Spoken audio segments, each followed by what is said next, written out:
Iniciar a gravação. Ó.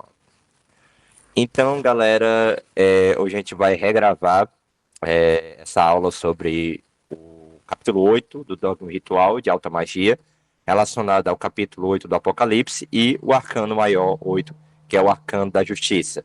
Lembrando, para quem está chegando agora, que os 22 arcanos maiores do tarô, eles são a chave hermenêutica da obra Dogma e Ritual de Alta Magia.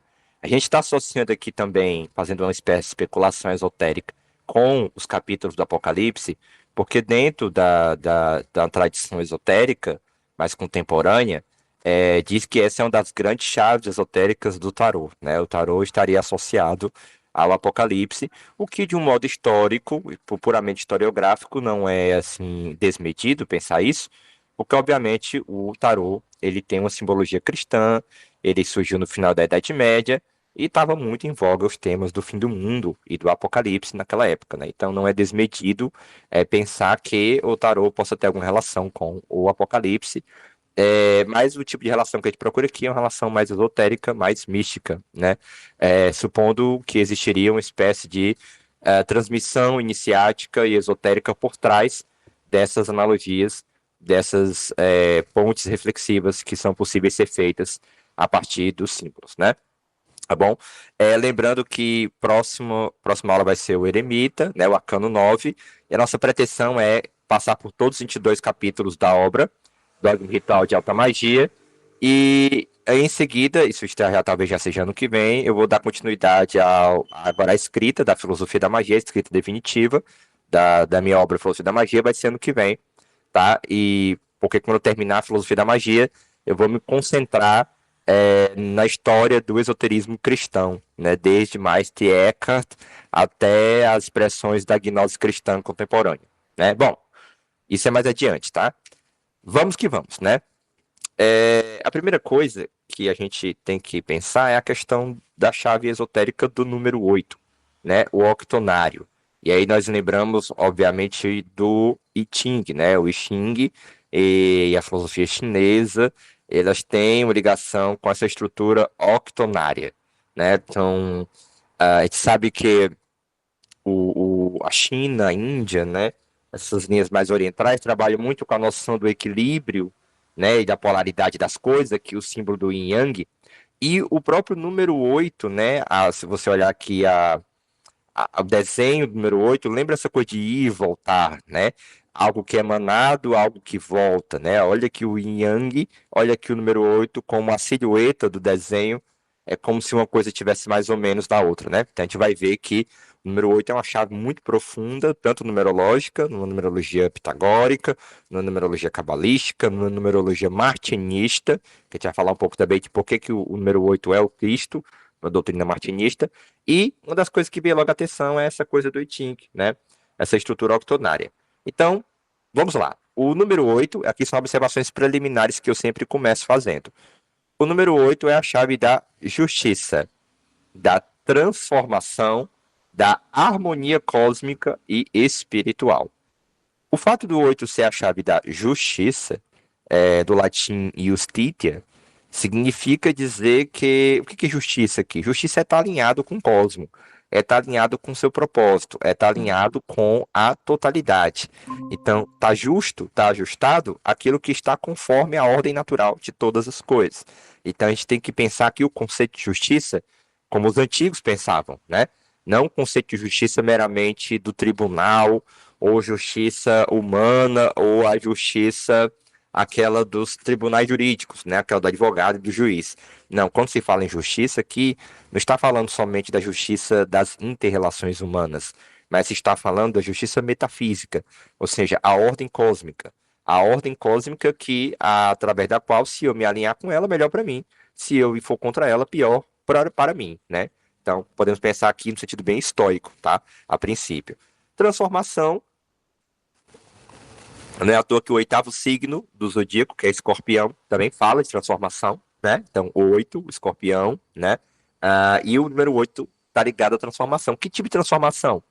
Essa coisa da alquimia, do dia e da noite, do bem e do mal, das trevas e da luz, né?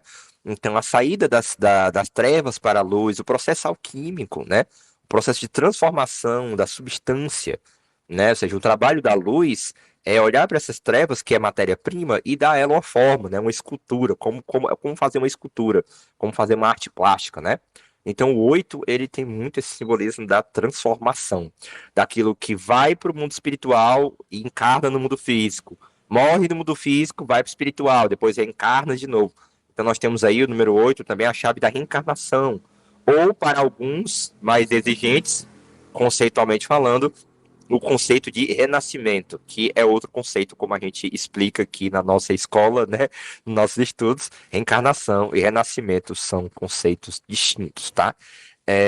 Então, a transformação, nesse sentido, esse vai e vem, esse fluxo da maré, né, é muito ligado ao número 8. E o número 8, mais uma vez eu digo, o desenho dele meio que dá essa ideia de algo que vai e volta, algo que está se destilando, algo que está se purificando, né? A harmonia cósmica dispensa comentários, né? A ideia de harmonia cósmica é a ideia do 8. Por quê? Porque nós temos os quatro elementos, né? Que é água, fogo, ar e terra. Só que cada elemento desse, ele pode estar vibrando na sua polaridade mais ativa ou na sua polaridade mais passiva. Então nós temos quatro elementos, duas modalidades, o que dá o 8, né? Então a ideia do 8 é a ideia, vamos dizer assim, de uma metafísica da natureza, de uma metafísica das forças fundamentais da natureza, né? E harmonia espiritual, porque eu também o 8 ele vai ter uma chave também muito profunda a respeito da ideia do supranatural, a ideia do espiritual em sentido transcendente, né? Então essa harmonia entre o espírito e a matéria, que está lá no 7, né, no arcano 7, no arcano do cargo, né, a trindade em cima e o quaternário embaixo. 3 mais 4, 7. Quando você faz essa ponte, essa harmonia vira o 8, né? O 8 é a ponte do 3 e do 7, ou do 3 e do 4, né? Então, 3 mais 4, 7. A ligação entre os dois planos, a harmonia entre o material e o espiritual, entre o corpo e o espírito, está traduzida pela ideia do 8. Então, nós temos também a chave da saúde, né? A saúde espiritual, a saúde psicológica, a saúde física. Então, é um número de equilíbrio, obviamente, né? Um número de peso. Por ser um número de equilíbrio, vai ter associações com a ideia de karma, embora eu não goste muito da palavra karma. Eu sempre digo isso aqui abertamente para todo mundo, eu evito falar esse termo, tá? Eu falo por questões de ajudar a compreensão, mas eu sou adepto, talvez, de uma percepção de que o karma, né, ele é a forma pagã de entender o mecanismo de todas as coisas, né? O karma não é necessariamente a misericórdia da graça, por exemplo, que é inaugurado pelas religiões reveladas, no caso, o cristianismo, né? Então, por exemplo, quando Jesus Cristo perdoa os ladrões na cruz, o ladrão na cruz, ali não está aplicando o karma, porque o ladrão cometeu suicídio, ou, desculpa, o ladrão cometeu homicídios, deve ter roubado, deve ter feito muita coisa ruim, e naquele momento ele foi perdoado. Então houve a intervenção de uma outra lógica, né, que é a lógica do perdão, a lógica da graça, que irrompe a mecanicidade da natureza. Nós vamos ver que o 8 também tem a ver com essa ideia de algo que irrompe com o mecanismo natural, de vez com calma. É uma das possibilidades e simbólicas do número 8. Com o poder, porque obviamente o fluxo e o refluxo do universo é um poder, né, que lhe atravessa, é como tentar nadar no mar contra a corrente marinha, você não consegue, né? Então é um poder, né? Um poder por quê? É um poder que existe nas próprias coisas, né? Porque a gente vai ver que o 8 tem muito a ver com a teurgia, ou seja, com eu vibrar e aquilo voltar para mim, com eu acionar o celeste e o celeste reagir sobre mim, né? Ação-reação, olha aí novamente o número 8, né? Rituais de passagem também tem a ver com o número 8, o ritual indígena da puberdade, né? Os ritos de casamento nas sociedades.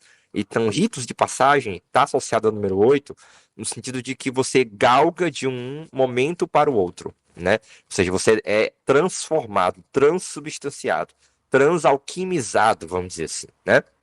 Renascimento espiritual, isso é muito importante, a ideia de renascimento espiritual, porque o 8 ele vai ter também essa chave de ser, por exemplo, o 7 É o auge que a natureza pode chegar, que a natureza é setenária, né? Blavatsky fala isso também. Então, o 8, se a natureza é setenária, o oitavo elemento é um elemento supranatural. Então, quando ele é atingido, acontece um renascimento espiritual na própria carne da pessoa, que é o Cristo. O Cristo, né? Boa noite, Mateus. O Cristo, ele é o oitavo elemento, né, que renasce no chão do setenário da natureza. É como se o setenário fosse Jesus e Cristo fosse o oitavo elemento, né? Ou seja, a joia no lótus, se a gente quiser uma expressão oriental, ressalvando, claro, as devidas diferenças semânticas que existem entre o Oriente e o Ocidente, tá? Então, o 8 tem a ver com Cristo, né? Porque tem a ver justamente com esse que vem trazer a ordem cósmica, né? Que vem restabelecer a ordem cósmica, né? Lembrando que na Índia também tem alguns que dizem que Jesus Cristo é um avatar de Vishnu, né? Ou seja, um restabelecedor da ordem cósmica, né?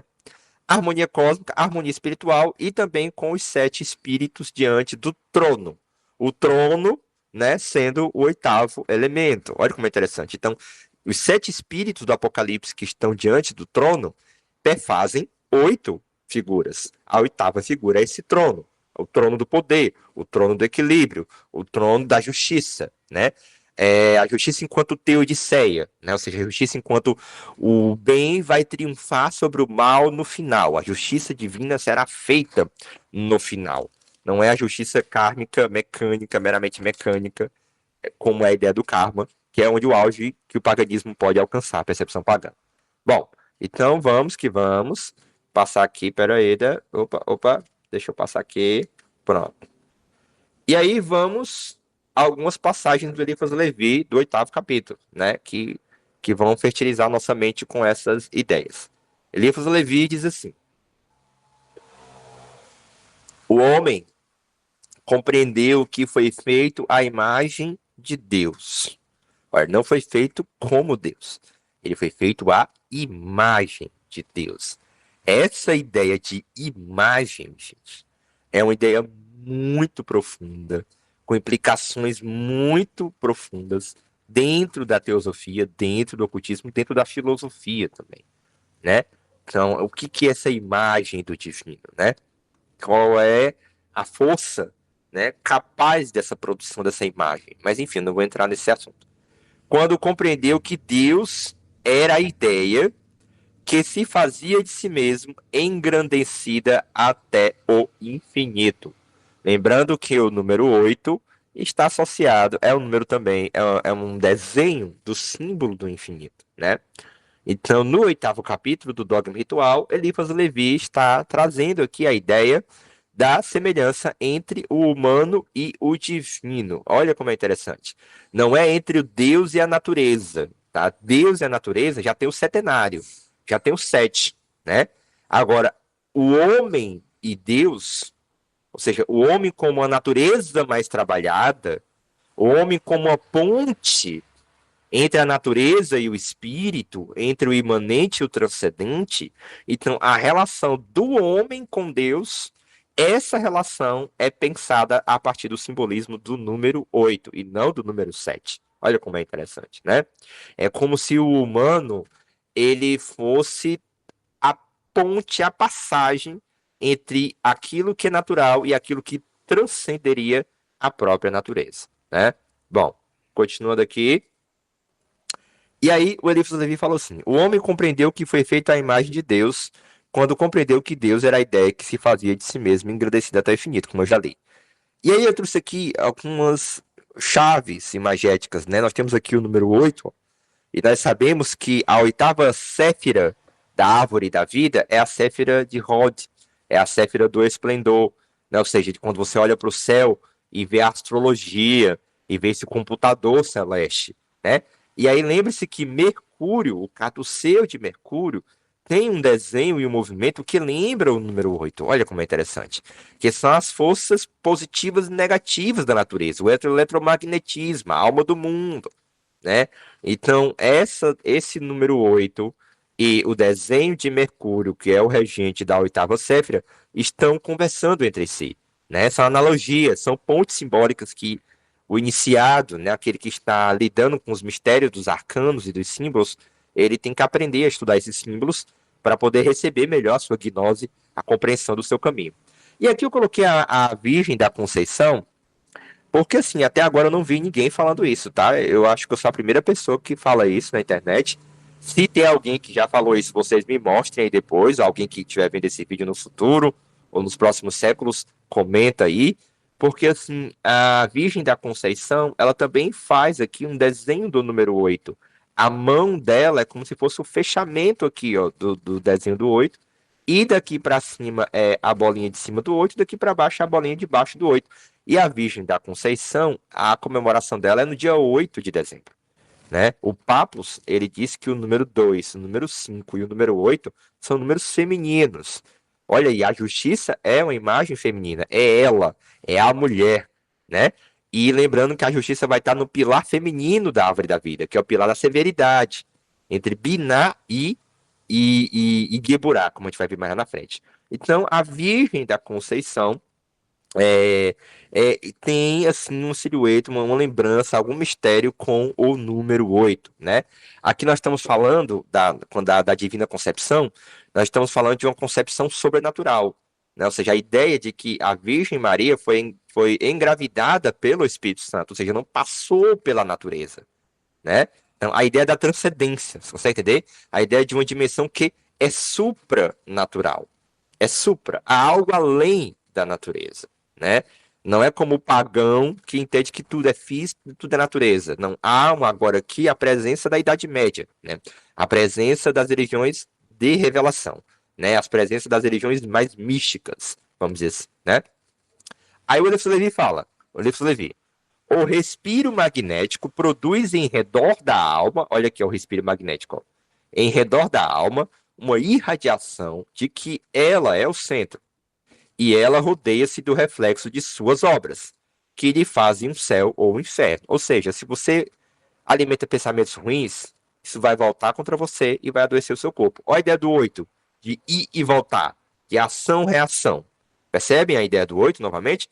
Eu crio uma atmosfera ruim ao meu redor, isso vai se voltar contra mim. Eu crio uma atmosfera positiva ao meu redor, isso volta contra mim. Essa ida e essa volta é o número 8. Está associado metafisicamente à ideia do 8. Não há atos solitários e não poderia haver atos ocultos. Tudo o que realmente queremos, isto é, tudo o que confirmamos pelos nossos atos, fica escrito na luz astral, onde se conservam os nossos reflexos. Estes reflexos influem continuamente sobre o nosso pensamento por meio do diáfano. E é assim que cada um se torna e permanece filho das suas obras, né? Então, lembrando que lá no Arcano 6 do Enamorado, a gente falou da criação do centro de gravidade, né? Quando você alimenta a espiritualidade, devoção, auxílio à humanidade, você cria um centro de gravidade para cima. Ou seja, esse centro de gravidade vai retroagir sobre você e te puxar para uma vida melhor. Se você cria um centro de gravidade para baixo, ou seja, com preocupações somente com a matéria, com a sua vida pessoal e etc e tal, você cria um centro de gravidade para baixo e isso vai retroagindo sobre você, que é o famoso vício, né? O vício é difícil de sair porque existe uma gravidade retroagindo sobre nós, né? Algo que nós alimentamos e que vira um ímã que retroage contra nós. Então, no Arcano 8, já é essa ideia da coisa retroagindo. Enquanto no 6 eu estou alimentando, eu alimento quem? Eu alimento a luz ou as trevas na minha alma? Aí ali é ainda a ideia da escolha. Já no 8 é a consequência dessa escolha. E aqui eu queria deixar logo registrado antes que eu esqueça de falar, que a próxima arcano que vai vir é o Eremita, número 9, o arcano da sabedoria. E a justiça tem muito a ver com reconhecer os nossos limites. Entende? Aquilo que a gente, sabe, aquele ambiente tóxico que a gente não aguenta mais estar, até que um dia a gente reconhece que precisa sair de lá. Isso é a justiça. Então, por que que a justiça precede o eremita? Precede para nos lembrar que o reconhecimento da nossa própria finitude é o começo da sabedoria. Olha como isso é lindo, olha como isso é interessante, né? Então, o reconhecimento da nossa finitude, da nossa limitação, da nossa necessidade de ajuste, arcano da justiça, nos leva à sabedoria, à serenidade própria do eremita, tá? Então, isso é uma chave que é para a gente ficar refletindo e daí, tá bom? A luz astral, representada nos antigos símbolos, ainda que é o Elephas Levi, tá? Pela serpente que morde a sua cauda, representa ao mesmo tempo a malícia e a prudência, o tempo e a eternidade, o tentador, o diabo, e o redentor, que é o Cristo. É que esta luz, sendo o veículo da vida, olha aí, a vida está dentro dessa luz, né? Essa luz é o veículo da vida. Então a vida está dentro dessa luz. Não é essa luz que está dentro da vida. É a vida que habita nessa luz, né? Pode servir de auxiliar tanto ao bem como ao mal e pode ser tomada pela forma ígnea de Satã como pelo corpo do Espírito Santo. Vai depender do que tem no seu coração, do que você está vibrando, né?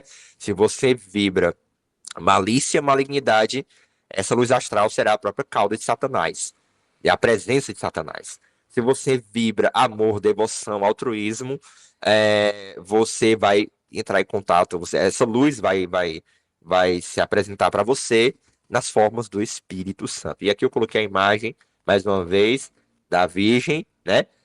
Lembrando que a Virgem aqui simboliza o supranatural, o espírito em sentido genuíno, em sentido transcendente, dominando aqui a luz astral, ó, dominando as forças. Aqui nós temos uma lua, e a gente sabe que a lua tem a ver com domínio sobre o plano astral, né? Então ela pisa a lua porque ela domina o plano astral. Aqui é o triunfo do espírito sobre a luz astral, sobre as forças cegas da natureza, né? Lembrando que não é que seja o mal essas forças cegas, mas ela é matéria-prima para o triunfo do espírito, né? Porque essa é a dinâmica do próprio divino, como nos ensina Jacob Boehme, né? Deus é um ato de tornar-se Deus. Deus é um triunfo sobre uma obscuridade primordial que ele próprio carrega, que é a sua natureza originária, que é o absoluto, um grunge, o sem fundo, como a gente diz aqui, né? Bom, e aí eu trouxe aqui algumas frases que lembram muito a justiça, né? É, confiar desconfiando é uma regra muito salutar da prudência humana. A justiça tem a ver com a prudência, com falar somente o necessário, com não falar demais, né? Então, por exemplo, eu recentemente enviei um texto para o Ministério Público do Trabalho e questões jurídicas, né? Eu percebi o quanto o texto, a resposta foi muito enxuta, né? Ou seja, o receio de falar mais do que se deve e se complicar em relação a isso, né? Então, isso tem muito a ver com a justiça, tem a ver com o conceito, tem a ver com aquilo que é o seco, o abstrato, né? O menos que é mais, vamos dizer assim, né? Então, quando ela sai numa tiragem, ela quer dizer menos é mais, entende? Assim, né? Quanto menos emoção, melhor nesse momento, vamos dizer assim, né? Aí, outra frase. A coragem é filha da prudência, não da temeridade, né? Então a coragem tem muito mais a ver com essa disposição serena da justiça do que com uma cegueira emocional temerária e se joga, né? Então, olha o que ele diz. Como já dissemos várias vezes, aqui é o Eliphas Levi, já na parte talvez do ritual, né? Ainda sobre a chave número 8. Como já dissemos várias vezes, as operações da ciência, aqui é a magia, ele está falando, tá? Nem fala ciência, ele está falando da magia. Não são isentas de perigo. Claro, né, meu filho? Tudo tem perigo. Tudo tem perigo. Até beber água é perigoso. Então, por que que a magia não teria o seu perigo, né? Porque eu falo isso que é para não assustar as pessoas. Quando eu falo assim, a magia tem seus perigos. Tem gente que se caga todinho quando eu falo isso, né? Não quero mexer com isso. Se isso me fizer o mal, né? Eu já fui uma pessoa dessa natureza, né? Eu tive muito preconceito em relação à ideia da magia, porque justamente eu achava que era alguma coisa perigosa, que eu não sei com o que eu tô mexendo, né? E hoje em dia, com os estudos da magia, eu afirmo, é perigoso. A magia é perigoso? É claro que é perigoso. Mas é o perigo que qualquer coisa tem, assim, sabe? Perigo que qualquer atividade mediana pode ter, né? Então não é também uma coisa do outro mundo. Por isso nós temos que estudar a filosofia da magia, ouvir o que os magos disseram, para a gente poder praticar isso aqui de um modo seguro, né? De um modo responsável, com nós mesmos e com o mundo, né? Ante tudo com nós mesmos, né? Uma autorresponsabilidade, vamos dizer assim. Continuando. Pode levar à loucura os que não estão firmes na base suprema. absoluta e infalível da razão. Ou seja, essa galerinha que acha que tudo tem espírito ao seu redor, cutucando, mexendo, não sei o quê, o espírito tá me olhando. Ai, não sei o que, tem uma cor do banheiro me olhando. Essa galera tem que passar longe da magia. Mas tem que passar longe mesmo das operações mágicas.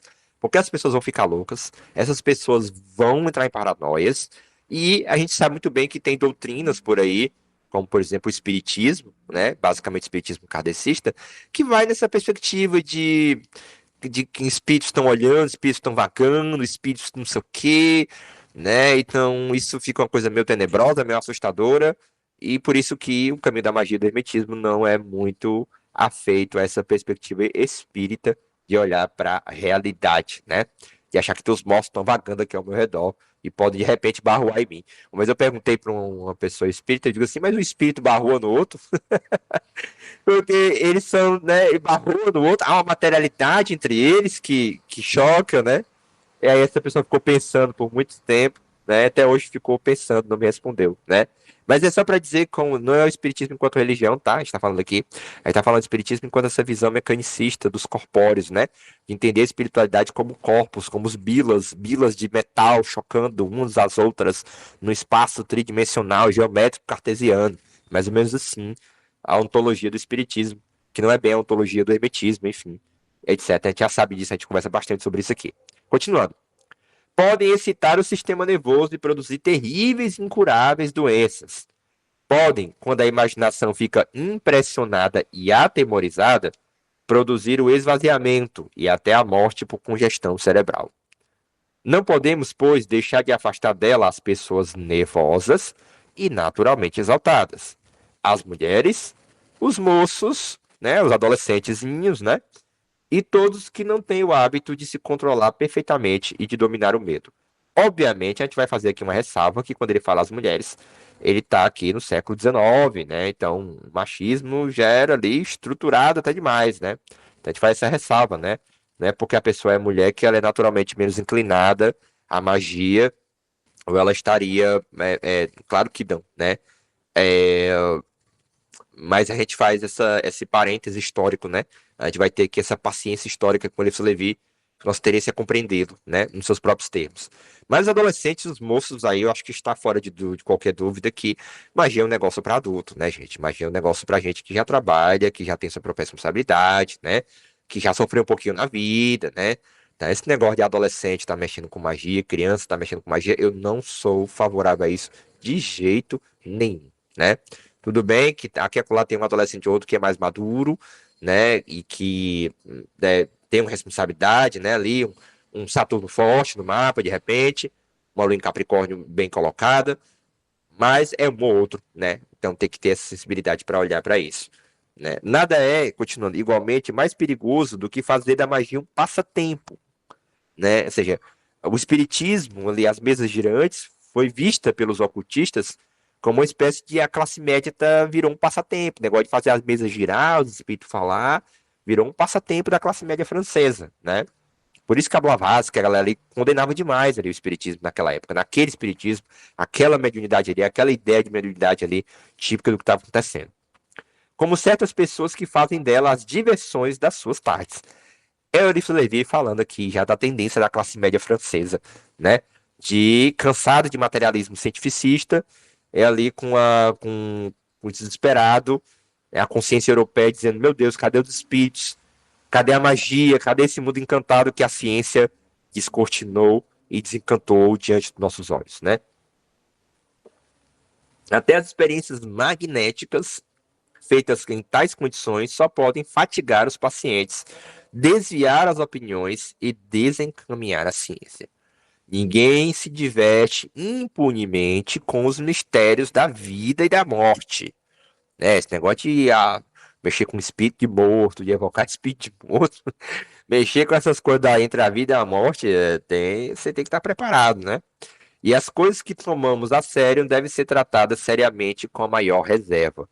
Então, assim, eu tenho experiências de pessoas próximas a mim, né, que foram nessa coisa de achar que magia era um mero psiquismo, né, de que eu podia estar ali bebendo, fumando, fazendo qualquer coisa, de qualquer jeito, sem ter um ponto de afirmação, sem ter um fundamento para escoar. E aí a galera começou a ficar assim meio perturbada, né? Começou, você notava no semblante da pessoa que ela estava ali, sabe, já muito perdida, né? E aí nós temos o arcano do louco para simbolizar esse que está perdido, que não entende os fundamentos da magia, não é um mago, né? Bom, então vamos aqui. Um dia eu ainda vou usar alguns exemplos que eu já percebi do que é não entender a magia, os fundamentos e como isso prejudicou algumas pessoas, sem citar nomes, obviamente, né? Bom, aqui o Padrinho Sebastião é porque, gente, eu tenho que fazer essa ressalva aqui. Porque quando eu estava fazendo esses slides, eu estava escutando o Justiceiro, estava me preparando pro trabalho do Dia dos Pais, né? E aí, quando eu estava escrevendo sobre a justiça, eu estava tocando esse hino, 134. Que aí, para começar o mistério, né? A gnose, se você sobrar 1 mais 3 mais 4, dá igual a 8. Que é justamente o arcano da justiça, né?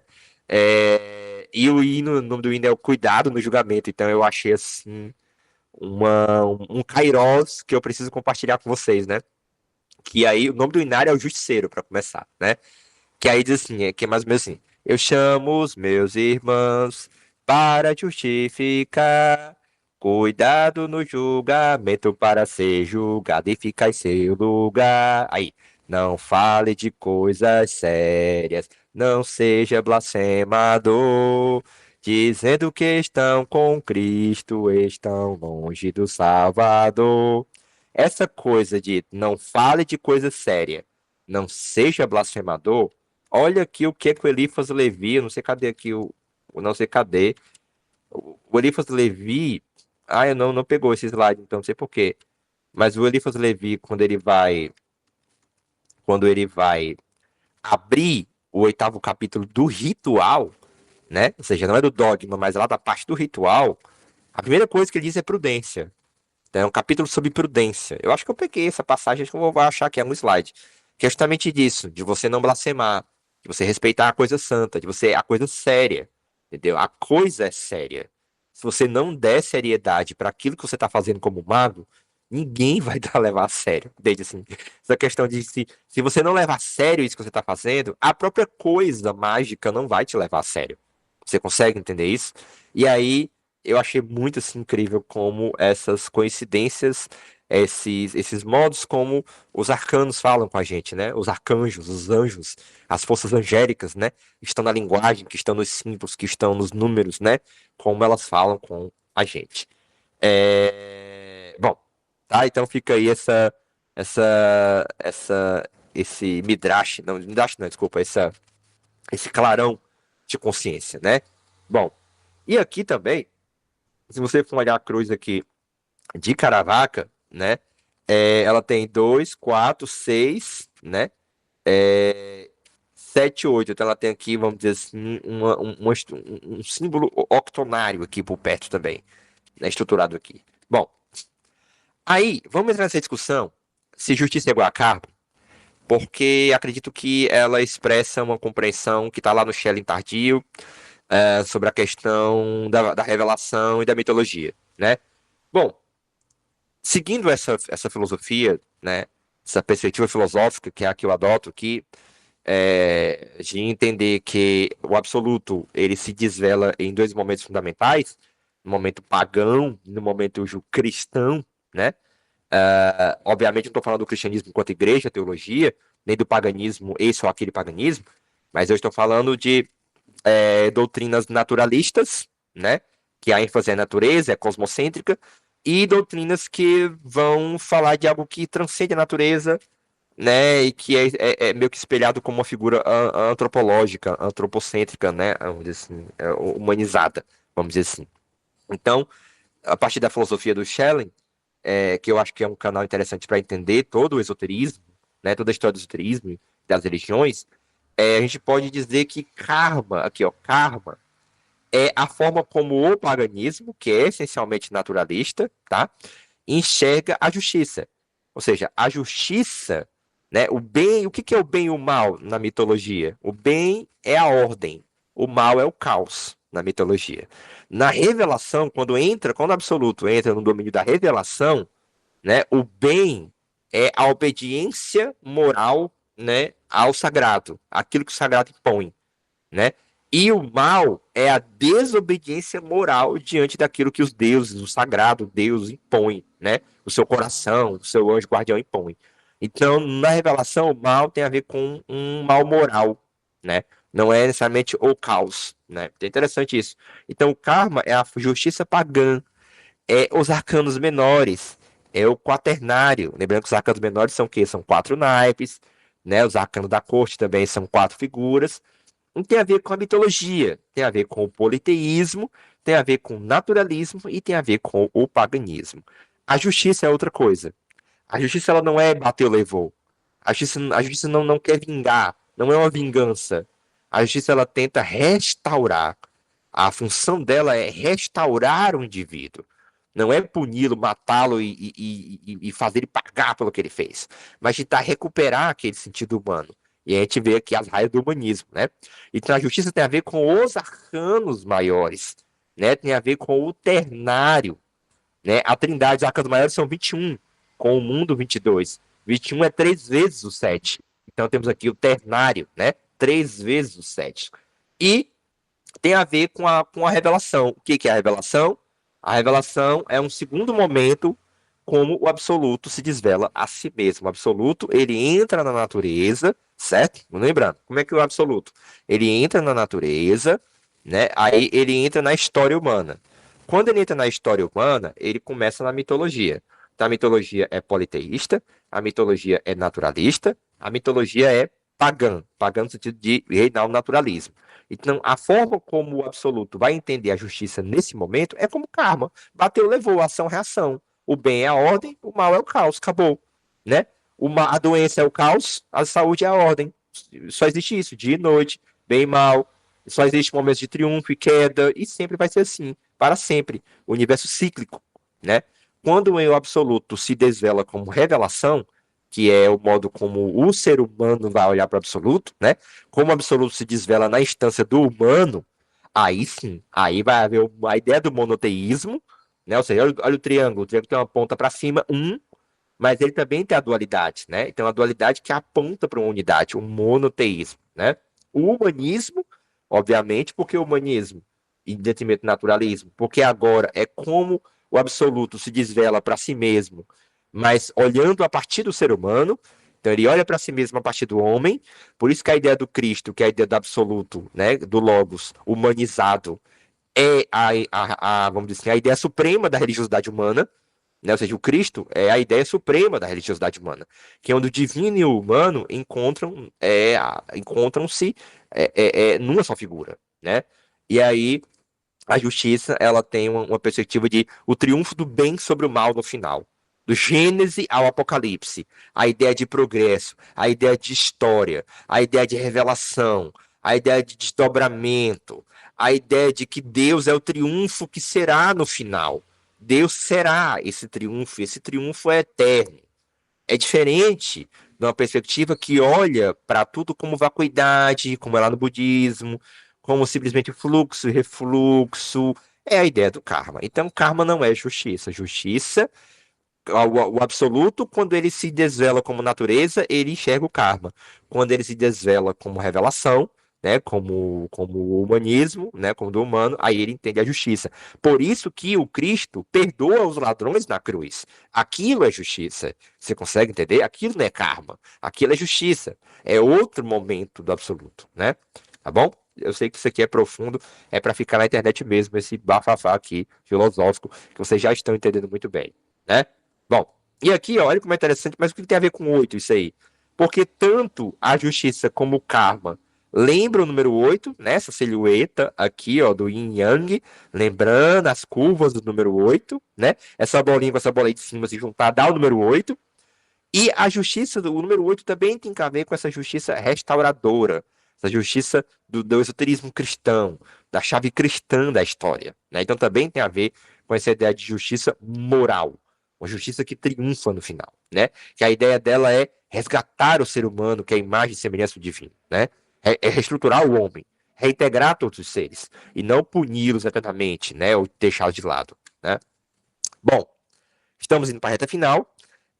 O arcano da justiça, na tradição francesa, tá?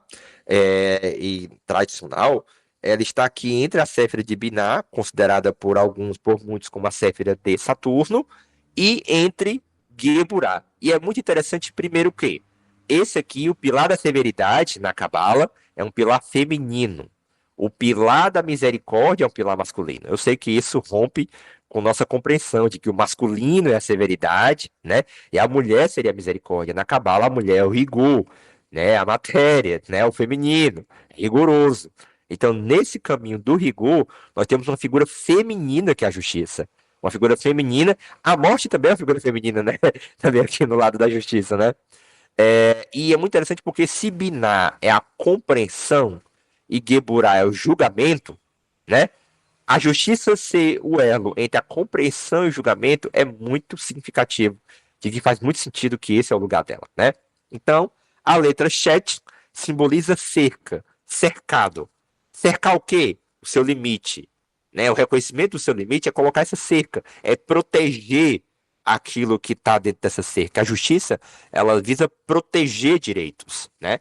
Então, a letra Shet tem a ver com a cerca, um campo com tudo que pode ser cultivado. O que tem a ver com o signo de câncer, né? Na tradição francesa, ela é associada ao signo de câncer. Exatamente, ao rigor justiça divina, exatamente, o Max. Por que tem a ver o signo de câncer, de caranguejo? Porque o signo do caranguejo, né? Ele é protetor do seu território, né? E a justiça, ela visa proteger direitos, proteger os vulneráveis, a proteção dos mais fracos, né? Então, o signo do caranguejo está associado aqui à ideia da justiça, vem muito nesse sentido, né? No sentido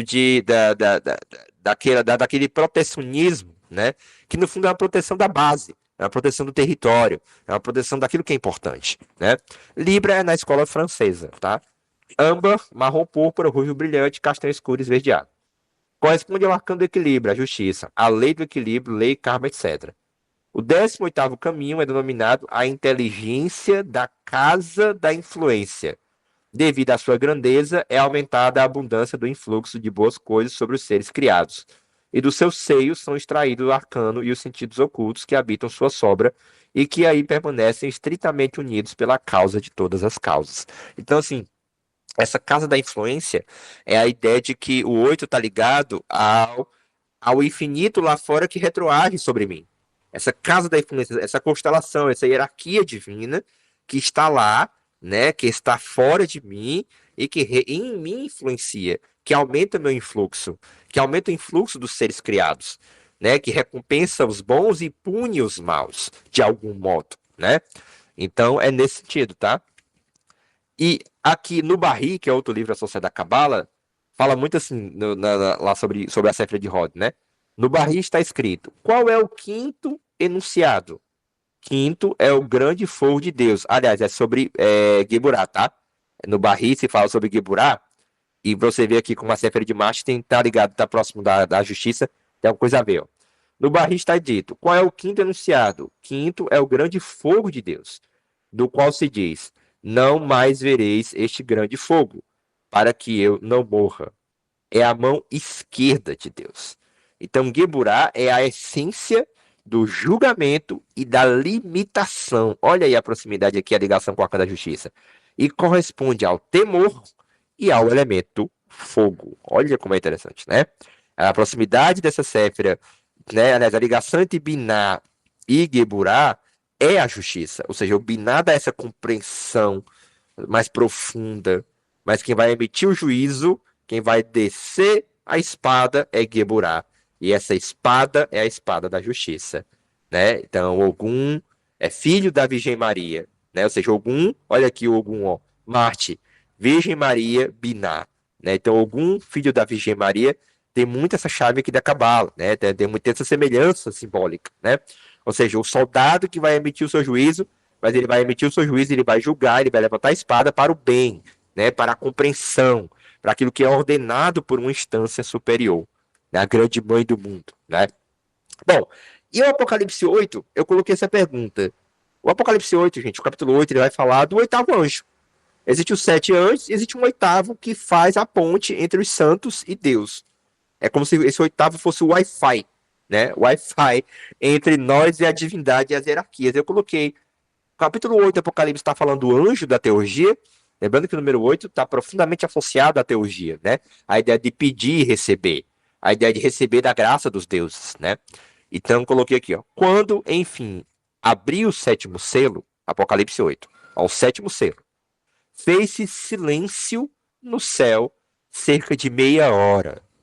Esse silêncio, gente, me parece ser justamente a passagem da natureza para o supranatural. Ou seja, há um salto de princípios, né? A gente tem que entender que esse abismo entre a natureza e aquilo que é supranatural, esse salto, esse silêncio, é porque nós estamos diante de dois princípios diferentes da vida divina. É preciso voltar ao Jacoboeme e entender profundamente no Jacoboeme o que são esses três princípios da vida divina. São três princípios, né? Que é a obscuridade, a luz e a natureza, né? Então, a natureza é o terceiro princípio, né? Quando a natureza salta para o supranatural, é a natureza saltando para o segundo princípio, do terceiro para o segundo. O segundo princípio é a luz espiritual. Então, a gente tem que entender que esse abismo que existe esse abismo? Existe. Mas esse abismo é porque nós estamos migrando de uma dimensão da vida divina para outra dimensão da vida divina. Você consegue entender? Então, esse silêncio, ele é muito significativo dessa ideia de estar diante do abismo, né? E aí você pode pensar até da Af, né? A sétima Séfira lá, ali a Séfira oculta, né? Bom, e aí diz: eu vi os sete anjos que assistem diante de Deus. Foram-lhe dadas sete trombetas. A trombeta aqui é um instrumento do divino, né? Do anjo. O anjo ele canta as glórias do divino, né? Porque lá no tratado da reintegração de todos os seres de Martinez de Pasquali, ele diz que a função dos anjos era entoar coro divino. Então os anjos foram criados para estabelecer um culto ao divino. Porque o sentido da criação é o divino se autocultuando. É estético, é prazer. O divino tem um prazer nessa grande orquestra musical que é a criação. Essa grande canção do Senhor, né, que se chama Bhagavad Gita na Índia, né? Então, os anjos, eles estabelecem esse culto. Então, essa trombeta é esse culto ao divino, né? Que é o próprio divino se autocultuando de algum modo. Aí, 3. Adiantou-se outro anjo, o oitavo anjo. Ó. Entrou o oitavo anjo e pôs-se junto ao altar. Lembrando que em muitas tradições antigas, eu vi dizer que o altar tinha essa estrutura octonária. Mas eu tenho que fazer uma pesquisa mais séria sobre isso para afirmar isso com segurança. Mas eu li algo assim, muito por alto, sobre essa ideia de que o altar tem uma estrutura 8, né? Lembrando que a mesa do altar tem 4 lados, né? E quatro pernas. Então, o 8 está ali na mesa muito forte, né? Então adiantou-se outro anjo e pôs-se junto ao altar, com o turíbulo, que é o materialzinho de guardar o incenso, né? E de ouro na mão. Foram-lhe dados muitos perfumes, para que os oferecesse com as orações de todos os santos no altar de ouro, que está diante do trono. Então, esse anjo, ele está diante de um altar de ouro, que esse altar de ouro está diante do trono. Então, esse é o anjo que vai fazer a ponte entre os sete, que é a natureza, e o trono divino, que é o segundo princípio da natureza, né? Que é a luz, né? Que é o filho, né? A natureza é o Espírito Santo. O filho é o segundo princípio e o pai é o primeiro. O pai é o primeiro, o filho é o segundo, a natureza é o terceiro. Para bom entendedor, vamos dizer assim. Então, aqui o anjo, o oitavo anjo, está fazendo a ponte do 3 para o 2, do Espírito Santo para a luz, né? Para a luz mais profunda ainda, né? Para a luz mais interna, vamos dizer assim. Não bem interna, mas outro princípio da vida divina. A fumaça dos perfumes subiu da mão do anjo com as orações dos santos. Olha aí, ó. A oração dos santos, o anjo levando, né? Ao 8, né? Levando para voltar, né? Diante de Deus. Depois disso, o anjo tomou o turíbulo, encheu de brasas do altar e lançou por terra. E houve trovões, vozes, relâmpagos e terremotos. Ou seja, o negócio voltou. Foi e voltou em forma de castigo, de justiça divina, né? Então os 7 anjos que tinham as trombetas prepararam-se para tocar. Ou seja, vamos tocar que o negócio agora vai começar, né? Vamos começar o culto porque começou o destroço e é a forma que os seres humanos têm de chegar a Deus é através do canto da devoção, né? No Apocalipse, o que resta para nós é ser devoto ao divino. Krishna já dizia isso no Bhagavad Gita, né? Tá dito isso lá na Índia há muito tempo. Hoje eu tô falando muito da Índia, né? Hoje, acho que é por causa do 8, né? O 8 é uma chave muito forte do Oriente, mas enfim. Mas lembrando que aqui, metodologicamente, a gente trabalha a semântica do Ocidente, da teologia, tá? Enfim, do hermetismo cristão. O primeiro anjo tocou saraiva e fogo, misturados com sangue. Foram lançados à terra e queimou-se uma terça parte da terra, uma terça parte das árvores e toda a erva verde. Esse negócio do fogo e do sangue, a gente viu que a Séfira Geburá, né, que tá próximo ali do arcano da justiça, a justiça é a ligação entre Biná e Geburá, fala de fogo, fala de sangue também, né? Então aqui nesse Apocalipse 8 a gente vê o 8, né? A gente vê o oitavo anjo trazendo e levando, né? Levando e retroagindo justiça sobre a terra. Por que a justiça é catastrófica no Apocalipse? O Kant dizia uma coisa muito interessante. O Kant dizia que as religiões tendem a representar o fim do mundo como algo trágico, porque isso seria uma espécie de consciência que o ser humano carrega do mal radical. Então nós sabemos que nossa alma é radicada na maldade, de alguma forma, e a única forma como nós projetamos o fim do mundo é ele sendo catastrófico.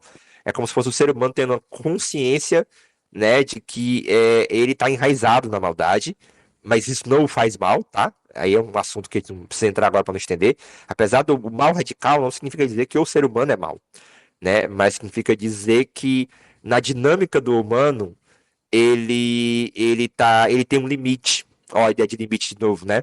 Ele tem um limite intransponível que sempre vai fazer ele primeiro tropeçar para depois levantar. Começa sempre no mal para depois evoluir, né? Então é mais ou menos isso. Não vou entrar aqui em detalhes porque seria uma outra aula sobre isso.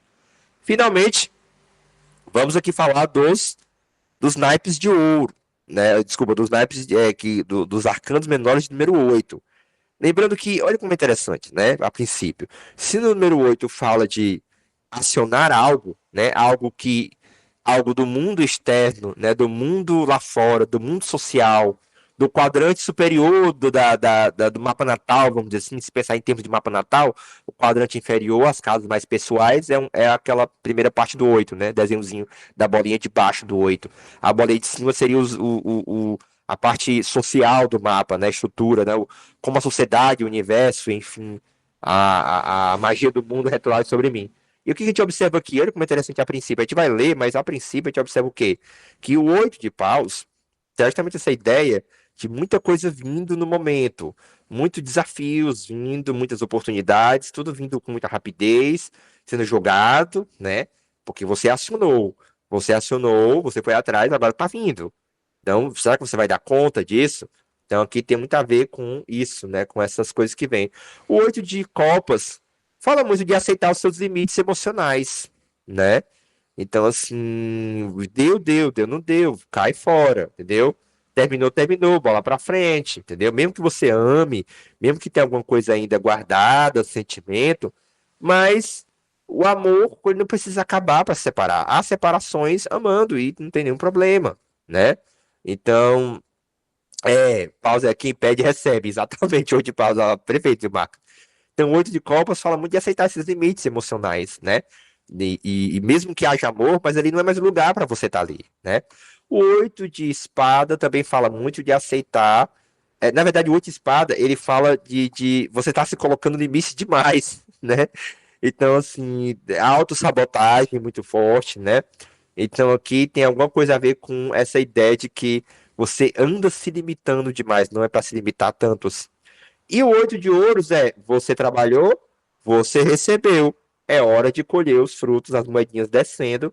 É porque agora você está colhendo os frutos dos seus esforços materiais. Vamos dar uma olhada no que na internet se fala? Vamos ver. Na internet fala assim, que indica boas condições, o oito de paus. Fruto de um equilíbrio geral, que promete êxito ao homem que souber vencer a resistência da acomodação e colocar suas energias em ação, né? Bom, O de copas representa uma clareza decorrente de um julgamento equilibrado e seguro, que, no entanto, o homem só consegue utilizar quando é estimulado a abandonar sua passividade. É aquela coisa, deu, não deu, cai fora, bola pra frente, amar o próximo, próximo, né? É verdade, Zil. O 8 sempre aponta para uma ideia de equilíbrio, de tentar equilibrar, né? O esforço de libertação do homem através de uma evolução interior resultante de suas atividades mentais como recompensa dada pelo destino, né? Então, o 8 de Paus, ele trata muito dessa questão de quais são os seus limites mentais, né? Quais são os seus reais limites intelectuais, né? Quais são, assim, o que você tem na manga, né? O que realmente você pode fazer? Será que você não está se amarrando demais, se limitando demais? Engraçado que o espada, né? Tem muito a ver com justiça, a justiça carrega a espada, mas no naipe de espada é o excesso de limitação, né? Como se o naipe de espada, a ideia do limite fosse uma ideia negativa e não uma ideia de prudência. Ah, não é reconhecer seus limites, é pelo contrário, pare de se colocar tantos limites, né? Tá bom? Bom, e o 8 de ouro simboliza a compreensão do homem que, ao comparar o que está no alto com o que está embaixo, atua do conhecido para o desconhecido, recebendo à medida que dá. E é basicamente isso. Eu encerro por aqui. E aí, se vocês quiserem falar alguma coisa, levantem a mão aí. E é isso, galera. Eu vou tirar aqui o fone. Se quiserem falar alguma coisa, pode falar, viu? Deixa eu tirar aqui, pode falar.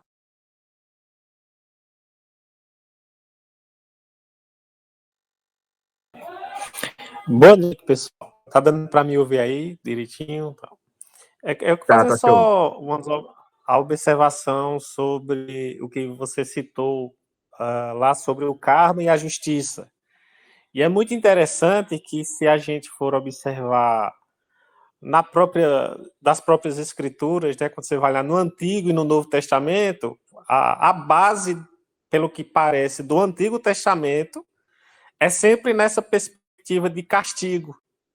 Me lembrou muito, por exemplo, aquela passagem onde os filisteus levaram a Arca da Aliança e começaram a surgir feridas, hemorroidas e tal. E eles mandaram levar de volta porque eles estavam se sentindo castigados ali pelo divino e tal. Praticamente o Velho Testamento todo ele vai nessa perspectiva de um Deus castigante, de um Deus irado que castiga e tal. Quando chega no Novo Testamento com o Cristo, é justamente surge como essa justiça divina em forma de graça. Como você citou, né, do ladrão ali que foi perdoado, e da justiça sendo feita segundo a perspectiva do divino que quebra com o padrão anterior por isso que fala, né, de nova aliança, é uma aliança dessa justiça divina. Então, é muito interessante, e só essa pontuação, por enquanto, que eu queria citar aqui. Não é, isso é muito interessante e o Schelling conecta isso filosoficamente, né? O Schelling, ele enxerga isso, eu vou já falar, Léo. O Léo, o Léo, o Schelling, o Schelling, falei o Léo. O Schelling enxerga é, é exatamente isso. O Velho Testamento é o Deus irado, é o Deus do karma, é o Deus do bateu, levou, é o Deus do pecou, 90 anos sem falar com você, é dilúvio, né? Então, a justiça mais pagã, né? Por mais que ainda seja uma religião revelada, como o judaísmo tem raiz nessa compreensão pagã, né? De justiça.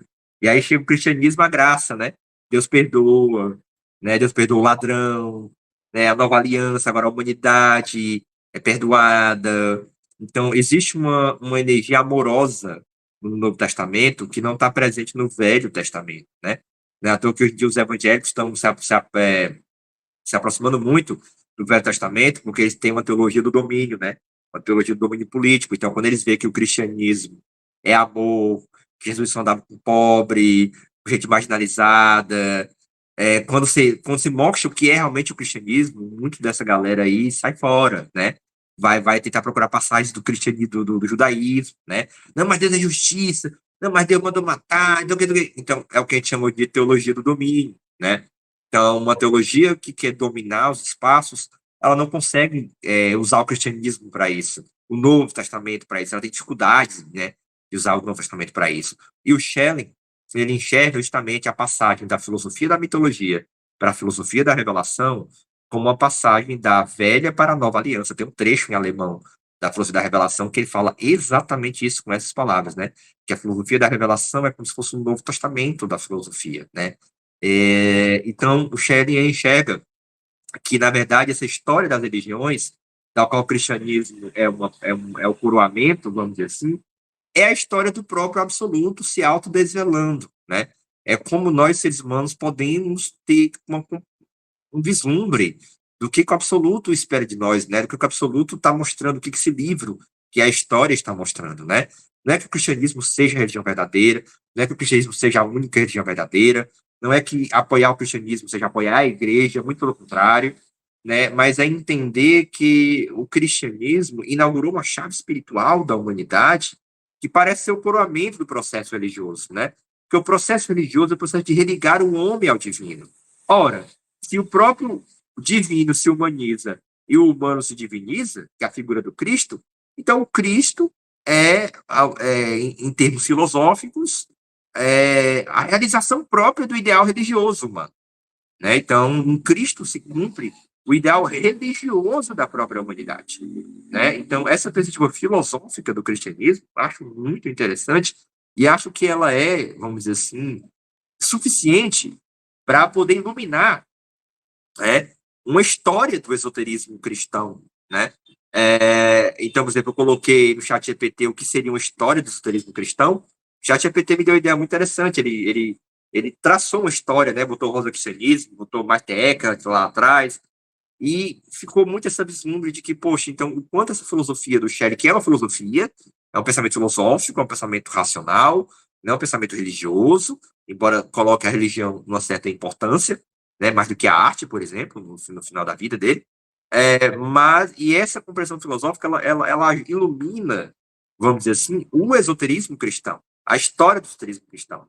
Porque, agora, eu vou até aproveitar aqui a oportunidade, que isso vai ser gravado, né, de fazer uma ressalva ao Schelling, né, uma ressalva que eu faço em relação ao Schelling, e que, ao fazer essa ressalva, né, talvez eu esteja já produzindo uma outra filosofia, né, mas eu preciso deixar isso claro aqui no YouTube para quem estiver assistindo, que é uma pequena divergência que eu acho que tenho com o Schelling em relação a isso, né? Acho que essa é a ocasião para a gente conversar sobre isso. Que é, bom, o Schelling enxerga o cristianismo, né, como o auge do processo religioso da história do espírito, né? A ideia, a mensagem cristã, não a igreja. Porque ele acha, então, que o cristianismo é o universal, ele é mais universal que o paganismo, né? Por isso que no cristianismo Deus é Deus da humanidade, Deus vem salvar a humanidade, etc e tal. Só que o que eu acho? Eu acho que tem uma coisa ainda mais universal que o cristianismo, que eu acho que o Schelling deixou passar, que são as escolas de mistério, né? Então, as escolas de mistério, o esoterismo, né, que é a ideia do universal da religião, o Schelling, ele passa pelo esoterismo, pela escola de mistério, passa. Só que ele enxerga a escola de mistério como uma transição do paganismo para o cristianismo, uma transição da mitologia para a revelação. Então, as escolas de mistérios, que os mistérios eram sobre morte e renascimento, né? E a gente vê que o cristianismo é sobre morte e renascimento, algo que morre e ressuscita no terceiro dia, né? O que mostra que o cristianismo inicialmente era uma escola de mistério, né? Porque ele era um rito sobre a vida e sobre a morte, eram chaves iniciáticas da vida e sobre a morte. Para o Schelling, o esoterismo é só uma passagem do paganismo para o cristianismo. Eu já não acho que é só uma passagem. Eu acho que, pelo contrário, eu acho que o esoterismo é o que vem depois do cristianismo, vamos dizer assim. Ele é mais universal, depois não, mas tudo bem que as escolas de mistério estão ali contemporâneas. Mas o esoterismo, enquanto sendo o aspecto universal da religião, ele é mais universal do que a religião cristã, né? Obviamente que se o esoterismo é mais universal, portanto, nele o absoluto estaria representado mais universalmente, é claro que na história do esoterismo, o esoterismo cristão teria uma ascendência sobre o esoterismo pagão. Isso, para mim, tudo bem. Então, para mim, o auge não é o cristianismo. O auge é o esoterismo cristão. O absoluto se desvela no seu auge, no esoterismo cristão. O rosacrucianismo é uma expressão do esoterismo cristão. Mas tiveram outras expressões, como a teosofia cristã, do Jacob Boehme, como as preleções do Meister Eckhart, as visões de Santa Teresa d'Ávila. Então, há uma história do esoterismo cristão que eu acho que precisa ser contada, que eu acho que precisa ser meditada, precisa ser estudada, e é o meu próximo passo. O nosso próximo passo, depois de encerrar a filosofia da magia, é a história do esoterismo cristão. Vocês podem anotar aí. A gente vai desde o começo do esoterismo cristão, né, até mesmo as gnoses cristãs mais contemporâneas, exceto Samael MVO, tá? Pelo amor de Deus, não falarei de Samael MVO, que aquilo ali não tem nada a ver. Estou falando de gnose cristã, eu falo de gnose cristã, eu estou falando assim, uma coisa assim, até o Livro Levi e o Papos ali estourando, tá? Passou dali, já acho que complica. Léo, por favor. Não dá pra escutar aí? Dá, né? Tá dando muito não, mas vai, fala aí, vai. Eu vou falar mais alto que eu acho que tá certo. Pronto. Aí, ó. É uma pergunta que eu acho que ainda tem a ver, porque é uma pergunta sobre coisas polares. O que tu acha? E tava rolando esse assunto também lá no grupo. Quais as diferenças mais fundamentais que tu vê entre o Ocidente e o Oriente? Isso aí era uma pergunta, mas na verdade eu tenho outra que me interessa mais. Tem esses termos, né, que é lá do Oriente, mas que também eu vejo do lado de cá, sobre existir uma essência do eu, e aí isso é o Atman, né?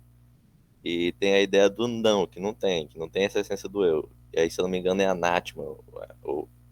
E aí a pergunta também é o que tu acha dessas duas ideias aparentemente opostas, né? Tem ou não tem a essência do eu? Meu amigo, que perguntas profundíssimas em extremo grau de profundidade. Socorro, socorro, né? Embora eu não esteja com caneta aqui e papel, queria começar pela primeira. Meu Deus, ainda bem que tá só a gente aqui, mas vai pro YouTube, a galera vai ver depois. Se a galera chegar até aqui o final, né, do vídeo. Meu Deus do céu. Vou até beber um copo d'água, peraí. Vou beber até um copo d'água. Bom, vamos pro primeiro ponto. Ocidente e Oriente, né? O Joseph Campbell, eu vou falar minha opinião, tá? Mas o Joseph Campbell, fala, qual é? Fala aí. Eu tinha esquecido de falar, aí talvez complemente, né? É porque tu falou já aí sobre a diferença da justiça e do karma. Foi na hora que eu vi o slide que eu lembrei. E já tinha falado que então que o Oriente estaria lá na ideia do karma. E aí isso me vem a pergunta, será essa a diferença mais fundamental do Ocidente e do Oriente? Ou lá, vamos dizer, eles já saíram do karma e também já tem uma outra ideia de justiça que eu não tô sabendo? Pronto. Exatamente, entendi. Entendi perfeitamente. Bom, essa não é a diferença entre o Oriente e o Ocidente, né? Essa é a diferença entre o paganismo e o cristianismo em sentido filosófico. Então, vai ter Ocidente pagão, entendeu? Vai ter Oriente pagão. Então, essa diferença entre justiça e karma, que eu estou apontando aqui no slide, por exemplo, a diferença entre o cristianismo em sentido filosófico e o paganismo em sentido filosófico. Agora, vamos lá. A diferença entre o Ocidente e o Oriente, qual é? Segundo Joseph Campbell, e eu concordo bastante, que a forma como eles vão entender a queda. Nos dois tem a ideia da queda. No Oriente tem a ideia de que o ser humano era unido ao divino e por algum momento ele caiu e precisa agora se reconectar. No Ocidente é a mesma coisa. O ser humano, de algum modo, é desconectado do divino e ele precisa se reconectar a esse divino. Então, isso é estrutural da própria ideia de religião. A ideia de religião é de religar. Se eu tenho que religar, então é porque eu não estou ligado. Se eu não estou ligado, é porque eu caí, me desliguei. Então, a ideia de religião pressupõe a ideia de que algum desligamento houve entre você e a totalidade, Deus, etc e tal. Então, em comum, eles têm isso. Qual é a diferença? A diferença é como eles entendem essa queda. E, obviamente, isso também vai estruturar como eles vão entender essa reintegração. O Oriente tende a entender essa queda como uma queda psicológica, né? Ou seja, através da meditação, da respiração, de técnicas mentais, de relaxamento, de meditação, que eu vou eliminar esses males psicológicos que me impedem de perceber que a vida, a existência é boa, a existência é luz, a existência é graciosa. É minha mente que não consegue deixar eu perceber assim. Então, o Oriente vai estruturar uma luta contra a mente, né? O yoga, né? O Raja Yoga diz isso muito claro, né? O que é o yoga? É a suspensão dos trâmites da mente, né? Das conversinhas da mente. Então, o arcano do carro, por exemplo, fala muito da questão, né? É como dominar ali o cocheiro, dominar ali os cavalos. Então, o Oriente, ele vai entender a queda como uma queda psicológica. E aqui eu estou seguindo o Joseph Campbell, tá? E o Ocidente, ele vai entender essa queda como uma queda moral, né? Não é o Campbell não fala queda moral, mas ele está falando que sou eu, né? Ou seja, a queda é uma desobediência, né, do divino, desobediência de um mandamento divino, né? Mas aí onde é que entra o Joseph Campbell? Quando ele vai dizer que essa queda, ela é uma queda que ela vai ser estruturada na história. Então, o Apocalipse, os sinais dos tempos, os profetas. Então, o Ocidente, ele traz a ideia de um triunfo histórico da luz sobre as trevas. Então, a forma que eles vão entender essa reintegração é assim, essa queda é histórica e essa reparação é histórica, né? Entendeu? Essa queda é histórica porque ela aconteceu num tempo primitivo e ela vai ter um tempo em que as coisas vão se reintegrar. Então, o que nos cabe fazer? Nos cabe colaborar em sentido ético, moral, para esse restabelecimento. Entendeu? Então, o Ocidente vai focar numa tarefa ética, ético-moral.